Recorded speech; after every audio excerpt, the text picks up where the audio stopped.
ఇంద్రుడు అన్నట్ట నేను నువ్వు కాదయ్యా బ్రహ్మదేవ, ఈ సమస్త సృష్టిలో జీవాలను పుట్టించే బాధ్యత నీదే.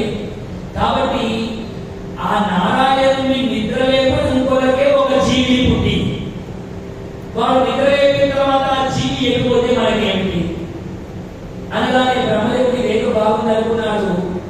చిన్న చెడపురుగులో దాన్ని పుట్టించాడు. దేన్ని పుట్టించాడండి?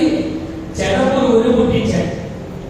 ఇప్పుడు ఆ చెడపురుగుని ఎందుకు పుట్టించాడు అంటే, ఎక్కడైతే విష్ణుమూర్తి తల కింద బాగా బిగించి ఉన్నటువంటి బాణము ఉన్నదో ఆ వింటినారిని ఈ చెడపురుగు వెళ్ళి కొరికితే ఆ చప్పుడుకు నారాయణుడు లేస్తారని దాన్ని పుట్టించాడు బ్రహ్మదేవుడు. చెడపురుగుకు చెప్పాడు, అది వెళ్ళి కొరికామంటే వాడు లేస్తాడమ్మా